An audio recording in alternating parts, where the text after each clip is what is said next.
Let's do this. The Cult of Hockey podcast by the faithful and for the faithful. I'm David Staples of the Edmonton Journal, and I'm here today with Bruce McCurdy. Hey, Bruce. Hey David, how you doing today? I was reading on the YouTube comments that someone said their favorite part of the comment or the podcast is when I went Bruce. So I put an extra flourish in it because of that. Yeah, I read that too. Enjoyed it. We got a lot of comments on YouTube. It's surprising sometimes. It seems to be an active place for commentary. Yeah. Yeah. Few rude ones, but mostly supportive. There you go. So, Bruce, tonight, the Edmonton Oilers, to this afternoon, the Edmonton Oilers, they defeated the Arizona Coyotes. They hated Arizona Coyotes, a team that Edmonton has historically struggled to beat, let alone stomp, but they stomped them today. What was it, 7-3 final score? 7-3. Very, very, very nice. Very nice. The game wasn't close, largely because Arizona got zero goaltending at the start of the game. I'll say. And that's nice to see when that happens to the other team, I have to say, especially when it's Arizona. They're on my five, like the five teams I like to see get beat. They're one of them. So good for, especially now that there's a tight playoff race here, right? The Arizona and the Oilers are now tied with 57 points each, but the Oilers have two games in hand, and they have a game in hand on the Calgary Flames that are also tied there. So We lost good in for the Oilers. Ottawa. Oh, good. Oh, that is so sweet. Yeah. So the Oilers are 6-3-1 in their last 10 games, Bruce. Not Six bad. 1-1 in their last 8, David. Ooh. Yeah, it's been good ever since they switched those lines up and Yamamoto called got up. called up, and since then they've only lost one game out of 8 in Yes, the regulation. player known as Yamamojo. That's what I'm hearing. Okay. Sounds good. My wife told me that today that she read that. People are calling him Yamamojo. So I like that. Okay. That line's got the Yamamojo going on. Do they ever? Yeah, do they ever? So Bruce, let's do our two good things, two bad things, and two numbers podcast about the Okay. game. What is your first? Are we going to have two? No, we'll just have one good thing each because Well, there's we're a lots of little good late. things, but I'm happy either way. I mean, I'm just going to name two guys for my good thing then. Go ahead. The sidekicks of Riley Sheahan and Josh Archibald, who have been split up at even strength, but who remain a duo in special team situations, including shorthanded and today also the empty net. And those guys kick butt today. Man, they're bringing back their teamwork at their constant partnership in various situations. They're bringing back happy memories of the here's your mandatory 1970s sports reference. The old WHA Oilers duo of Mike Zook and Blair McDonald. Wow. Oh, yeah, Did that actually come to mind, Bruce? sure does. That actually popped into your head today as Yeah, you were yeah, I watching. remember those guys. They gave me a good warm feeling a lot with their beautiful penalty killing and their effective play at even strength. Now, mind you, they scored a lot more than these guys did, but not today. Holy moly. Ronnie Sheahan, in 490 career games before today, had never scored more than 2 points in a game. Today, he doubled that with 4 points. And you know what? He earned his way. Like he got 3 assists. He had two assists all season. And he got 3 assists in this game. And they were all gorgeous plays. And I mean, I don't know what his pregame meal was composed of, but it was a sweet dish. It had to be. Because, I mean, his first play with Archibald on the penalty kill, to me, this was the play of the game, with the Oilers killing an early penalty to Sam Gagner and in their own zone. And first of all, Chris Russell won a battle against Phil Kessel. And then Riley Sheahan won a battle along the boards, and he drilled the puck off the boards, and it popped into the air to clear the zone. But it turned out that it came down just perfectly in the path of Josh Archibald, and Archibald beat none other than the immortal Oliver Ekman-Larsson. From everything I ever hear about this guy, and Josh Archibald left OEL in a heap at the Coyotes' blue line, managed to control the puck, went in and put on a beauty deke and slid the puck 5-hole through Antti Ranta. and that put the Oilers on the board and it put them ahead to stay. And that, to me, that was the key play of the game.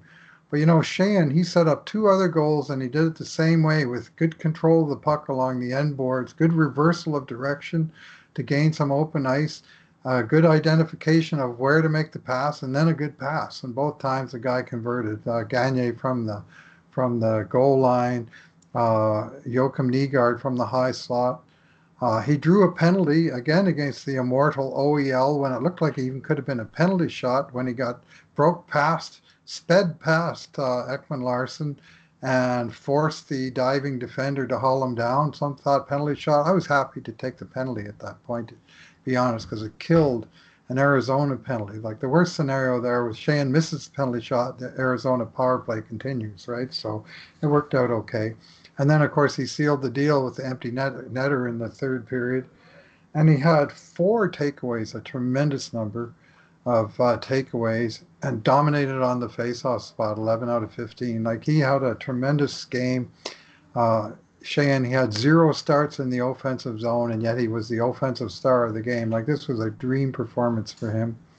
And his buddy Archibald, he played on the first line, made a great pass to McDavid for one goal, and then made a tremendous knockdown of a puck in the neutral zone and passed to Sheahan for the empty netter. So he got 3 points of his own. I mean, those guys got 7 points. How long did it take them this year before the two of them had a combined 7 points? Was it Probably a November or month. December? Yeah, It took a probably a long, like month. they had 1 point between them after about 15 games. I remember that. Well, they had 7 points between them in this one game. So credit where due. Both of them had a tremendous performance. So, Bruce, you're sure that they remind you of Zook and BJ McDonald and not Bobby Russell and Brett Callaghan? Because maybe it's those Oh, two. more Zook and McDonald because Zook was the bigger guy, and because Sheahan's they a were bigger guy. four, yeah, they were because they play 5-on-5 and 4-on-5, and they just keep their partnership, and that's what Zook and McDonald did. This was before BJ. He was Blair McDonald in the They were WHA years.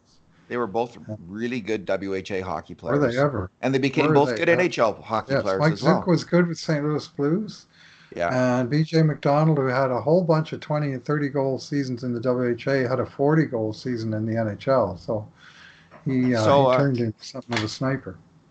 Archibald's success with McDavid, Bruce. Right Hmm. now, it's an interesting situation because we have Zach Kassian in contract negotiations, and there's a Uh-huh. large faction of Oiler fans who are making the argument you cannot pay Kassian for the McDavid dividend. Right. The extra points he's getting playing with Uh-huh. Connor McDavid. If you're paying for that, you're wasting your money because anyone's going to get that playing with Connor McDavid. And Patrick Maroon put up excellent point totals with Connor McDavid. Milan Lucic didn't. But Zach Cassian But he isn't. got the premium anyway. He got the premium ahead of time. Yeah. But Archibald, suddenly we see him making great plays, and I wonder what the common denominator in that whole thing is. So, I wonder if it does give them a little bit of pause as they head into this final inking of this contract, which sounds like it's going to be inked soon. Yeah, it Are they sure still does. inked? I guess they are. I wonder if it does. Does it give you? Does it give you pause? Oh, yeah. I mean, Mark Spector is talking about 4 years in the 3.25 to $3.5 million range. So Michael Furland type contract. And I That's mean, my prediction. That's what Ca- that's what I've been saying all along. It's going to be the Furlan contract. Cassian will get the Furlan contract. Cassian in calendar 2019. So he was put together with McDavid around or beginning of January of 2019, and in the calendar year he played 82 games over halves of two seasons, scored 26 goals, 24 assists, 50 points, and not one of those points was on the power play. 49 points at even strength, very good production, and he's been making the most of his opportunity.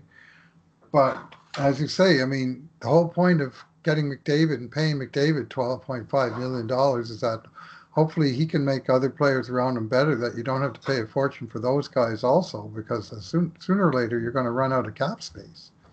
So, It's a tough situation. I think a lot of uh, people who grind on the Oilers mhm, for giving out too much money, or like they compare it to the NFL, like to Bill Belichick. But this isn't the NFL. It's a completely different set of rules around the yeah, salary cap.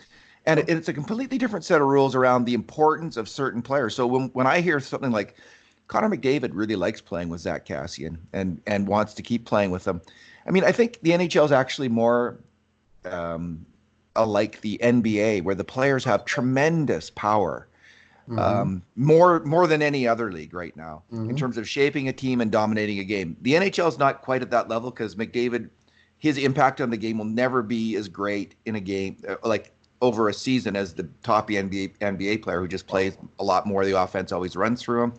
They're just on the court more.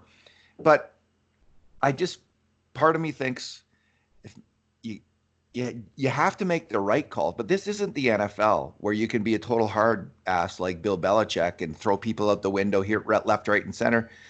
It's more of a balancing act, and it's a very I'm saying this.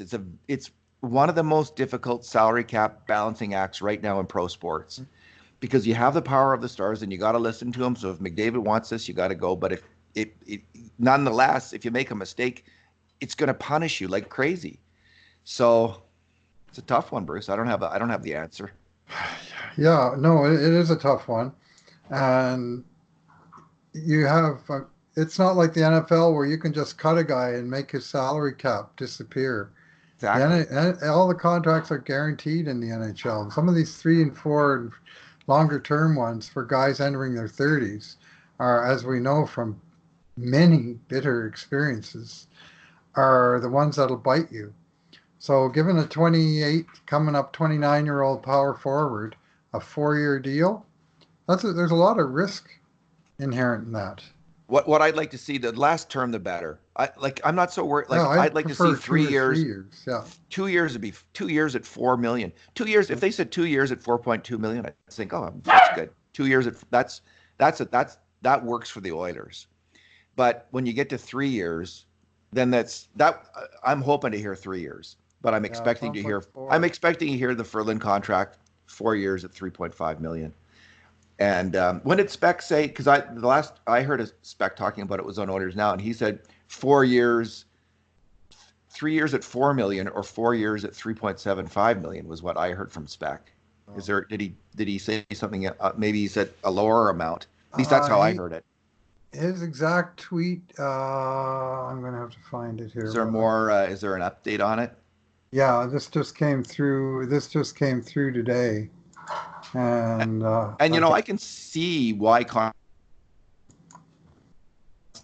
people can say what they want about toughness is overrated and grit's overrated, but Connor McDavid's having his best year on the attack, and part of it has got to be that he's been playing constantly with Zach Kassian, who is one of the most fearsome, intimidating players in the NHL. yeah, well, And McDavid's even strength production was actually down from 2 years ago when the power play was no good, and he still got over 100 points. Uh, Spectre says likely range on Cassian contract, 4 years with an AAV of 3.25 to 3.5 million. So in other words, 13 to 14 million dollars total over 4 years. that if it's 3.25, that's lower than I'm expecting. That's so my prediction is, and I'm not saying what's right or wrong. That's a different question. No. But I'm just saying my prediction is 4 years at 3.5 because they're very comparable players in a lot of ways. Ferland was a few years younger than Kassian, but they had both put up good numbers playing with good players, and they're both rough Yeah, and tumble big guys. I've heard some people who are in the know talking about comparing it to Justin Abdelkader, who signed a 7-year deal in Detroit after putting up good numbers, according to them, given the opportunity to play with Datsuk and Zetterberg. Go figure. He had a big Why are they breakout comparing it to Abdelkader? because Abdelkader got a 7-year But extension Cass, are they from suggesting Ken that's going to Holland happen? from Ken Holland after he put up a big year playing with big offensive stars that were driving the line, and he was kind of taking advantage. So that's the comparable. Not the 7 years, but the fact that he got the big extension based on his performance when he was sort of pushed up the lineup. And Fair his enough, but there's a subsequent, huge difference between 7 years and a 4 year deal. well, yeah, The that's, level of error that you make on the Abdelkader contract is as compared to what's being proposed from Kassian. That seems a bit of a stretch to me, like that kind of comp. Like I mean, if they want to argue that the argument is that Holland overpays. Um, Yes, and that is the argument. okay. And he had a couple of big years. I don't know exactly when he signed his contract, but he had 71 games, 23 goals, 21 assists in 2014-15, and that was right at the end of Detroit's long run. And he got a long extension, and since then he hasn't really come close to matching those numbers. And of course, they're paying him, and they're going to continue to pay him for a while. And, 7 years. yeah, I mean it's a bigger mistake. Don't get me wrong, but it's the same. It's the same general scenario where he got put on a line with top offensive stars, and his numbers spiked, and then they paid him based on those numbers. Well, of course, a lot of those contract grumps would be saying that Chris Russell's been overpaid all these years, and Oh, I think they've yeah, gotten good. I think they've gotten good value from Chris Russell. And when you put the numbers in Evolving Wild, who uses just numbers, just metrics, yeah, Chris Russell could have got last year a similar contract last year than the one he had signed a few years earlier. He could have got a long-term deal at about the same amount of money. So I don't. Anyway, my good thing. I give him my good thing yet. My good thing was Mike Smith. Bruce. He didn't have a spectacular game. He wasn't called upon necessarily to save the game for the team because the team just ran Rantanen it right out of net. But early in the game, where he's had some trouble, where Oilers goalies in the last few years have had a lot of trouble, Cam Talbot comes to mind again and again and again. Where I'm sitting on pins and needles each game, kind of waiting for the first couple of scoring chance shots. Like honestly, and are they going to go in or not? And when there's a big save, and when the goalie looks really sharp early in the game, I think, the Oilers have a really good chance here, and they often are going to win then.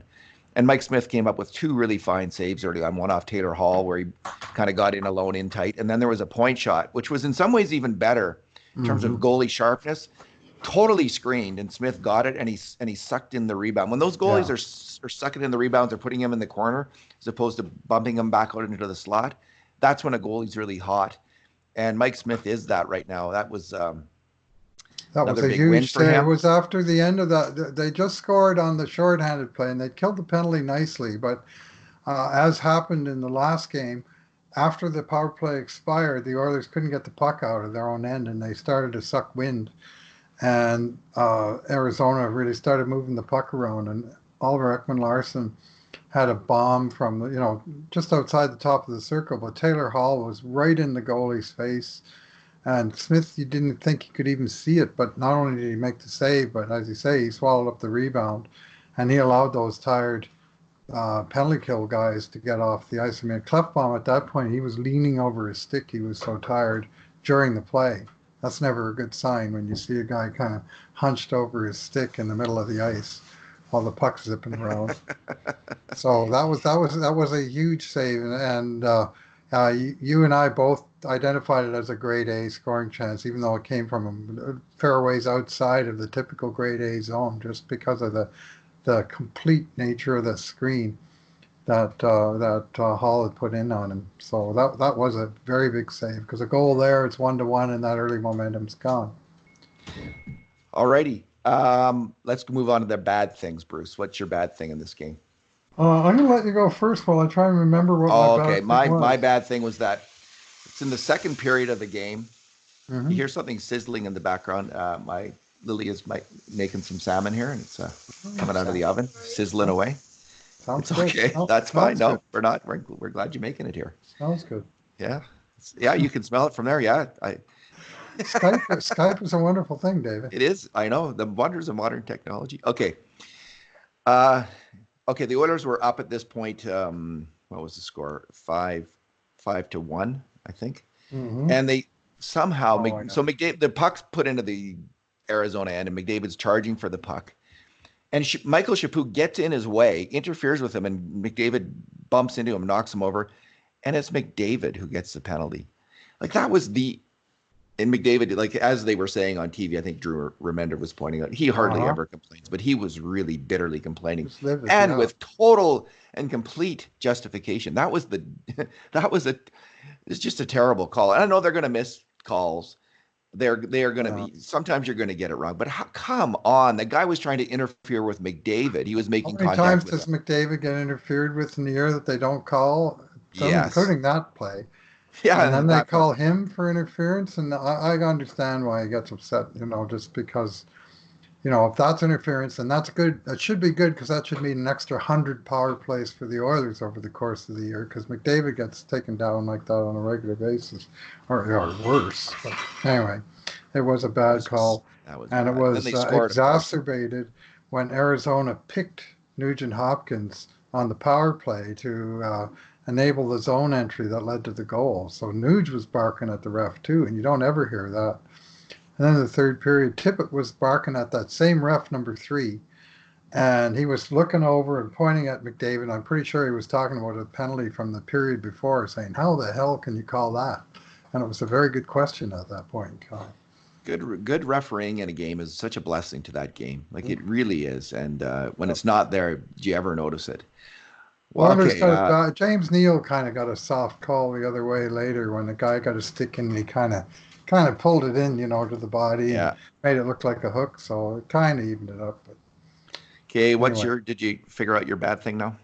I'm going to go with the bad thing being this is a bad time for the Oilers to have a 10-day layoff. Oh God, is it ever? Now that they're finally rolling on most cylinders, winning games, and they've really got their offensive game firing on almost all cylinders. 37 goals in the last 8 games since Yamamoto got in the lineup, and it's just kind of it's obviously they had to have a break sooner or later, but the timing of it's kind of crappy. So. I haven't got a whole lot bad to say about a team that just won a big divisional game 7-3. So I'll go with just the luck of the draw, the timing of the break, and 10 days with no hockey. I mean, that's a bad thing. It's interesting. The wild card race, I see Vancouver and Vegas are in the last 2 spots with 56 points each. And those are both pretty good teams. And then there's Winnipeg, who we haven't seen a lot of. But I understand I've not been that impressive, and I wonder if in the end, like, if Winnipeg's going to be able to hang in there with these other teams. That's the team. If I had to bet right now, Bruce, on a team Hmm. falling out, it would be Winnipeg. And Yeah, I'm not apparently worried about they're. the. I get you about this, the scheduling botch Mhm. up when they had so many games in December. But I'm really confident in this Oilers team. I just think they're a good hockey team. And as long as they get good goaltending and not any kind of really major injuries, they're going to win at least half their games that they play this year and get not just Bettman points out of it or whatever. They're going to have a real 500 record. So I like this team and I'm not that worried. In other years where it seems more, there's always excuses, right? Oh, we got this big break in the schedule and that threw us off. Yeah. But it doesn't seem like this team seems a little bit more excuse proof, like, or problem proof. When problems come up, they're a bit more resilient. I'd just like to see them keep rolling now that they're rolling. That's Yeah, fair all. enough. Yeah, me In too. December when they were losing, it seemed like there was a game every other day, no matter what.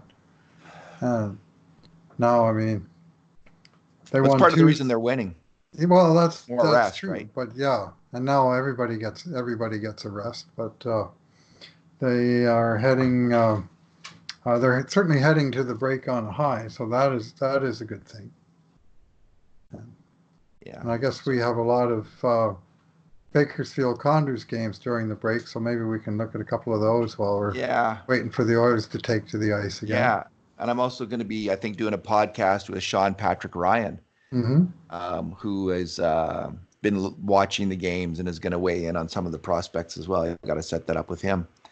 Um, All right. all right, let's move on to our numbers, Bruce. Do you got your number handy or do you want me to go? Yeah, I'm going to go with the number 4. Okay, Bobby Orr. Four goal win by the Edmonton Oilers this afternoon, 7-3 over an opponent. By the way, this is a different number, but +1. The Oilers are finally on top of the goal differential again. They've scored I saw that. 153 and allowed 152, so they're actually plus again, finally. So that's good. 4 points from Riley Sheahan today, but most impressively, the Oilers, with a single win in January, jumped 4 places in the standings in the Pacific Division from 5th to 1st in a single game. Not, I mean, how rare is that? I Wow. mean, you might see that in the first week of the season, kind of thing, right? When you win a game and other teams haven't played or whatever, and you're moving around. But they went from 5th to tied for first, and they had 70. They had it's like 57, 57, 56, 56, 56. It's like five teams within 1 point. It's unreal. It is. And they got a little help because Calgary got whomped 5-2 by Ottawa. Gotta like that. Have a nice break, Calgary, with that That's sour taste in your mouth. that's the customary present, Bruce, on the eighth day of what are we calling it? Turtle Turtle Gate. Gate. On the Turtle eighth Gate. day of Turtle Gate, the Calgary Oh Flames no. lost. What? Oh, Vegas just tied Montreal with 7 seconds left in the third period. I'm looking at the scoreboard. It was 4-2 for the Habs with a minute and a half to So go. they may move into first if they win. Yeah, yeah, yeah. 7 seconds left. Jeez. Thanks, Habs. Count on the Sure. Habs. Yeah, that's why I've been keeping one eye on this other screen over here. Just Oh, okay. watching the clock ticking 7 seconds. down third period. Maybe the goal's Man, offside. Um, all much right. as so. 1952 is the third. Okay, my numbers, Bruce, are I got two Four, quick. four. There's my number four. Okay. I got two quick numbers. Yep, go for it. First and eighth. The Oilers remain first in power play percentage in the NHL. And I remember earlier this year it came up like we were wondering, can they both keep both of these in the top 10, I think was what we were pondering at the time. I think they were both in the top 5 at that point, which seemed a little unrealistic. But I'm hopeful that they can keep it in the top 10. So they're still first in power play percentage right now. They are clipping along at 30%, 29.7%. So it's a fantastic power play. It really is a bunch of creative players making great passes constantly. And they're not perfect. There's times I get frustrated. I notice when Draisaitl gets a little tired, I notice he tries to force the pass through the middle, or they all do. They try to, instead of making the easy play the easy pass that might uh, um, mean they have to do a little bit more work, move around a little bit more. When they get tired, they kind of stand there and try to force it into the middle. But other than that, like this is obviously it's a spectacular power play, and they were really moving the puck well. And the PK is ninth, I believe. Yeah, ninth at 82.1%.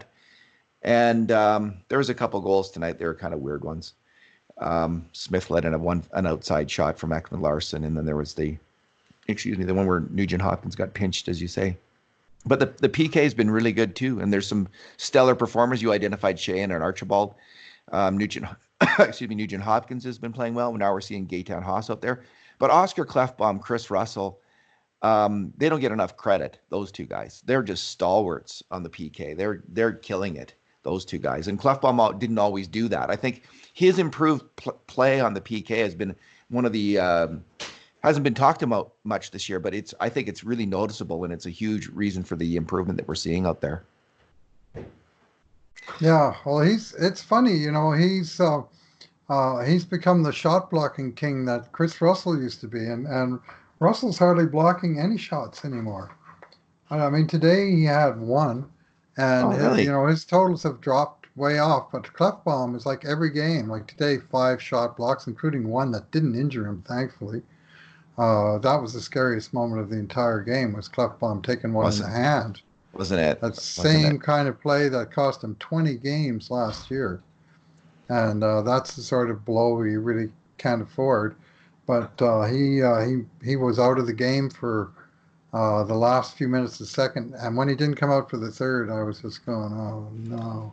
And then he Yeah. showed up about 4 or 5 minutes into the third, and he didn't look any the worse for wear. So hopefully, whatever it is, he's got 10 days to heal. So maybe that is a good thing after all. There you go. They can all heal up. I don't think they're Mm. particularly beat up right now. They haven't had a particularly uh, full schedule through January, but you never know. All right. Well, Bruce, we'll get together this week and we'll do a couple different podcasts. Probably, maybe if Kassian signs, we'll do one on that. Hmm. We're apparently itching to talk about it, seeing how it interrupted our podcast. But Well, it's news tonight. it It was is. on the second intermission of Hockey Night in Canada, So when Oh, is that Oilers right? news makes it There you to, go. yeah, Friedman was talking about Elliot Friedman. Well, what do you Uh, know? Did he cr- give numbers? Do you recall? he was crediting Spector Okay. and giving Spector's numbers, and he said Mark's been all over it, and Yeah. so he said, just make sure that credit where due. It's Spec, and I'm just sort of given you what he's given all of us. So Yeah. but he thought it was significant enough, and I mean, it is significant. Anytime someone signs a multi-year, an eight-figure contract of any kind, that's big news, no matter what team, what player it is. Yeah. If it's Eight 4 years, figures, eight. Man, if it's 4 years, let's just hope there's no movement clause in the last couple years. Like, please. yeah, please. Yeah. Okay. Well, Bruce, Yeah. we'll be back talking about that and about the Bakersfield Condors. We're going to watch a couple games Hmm. probably. So thanks for talking tonight. Yeah. Thanks for listening, everyone. Enjoy the break. And in the meantime, and in between times, this has been another edition of the Cult of Hockey podcast.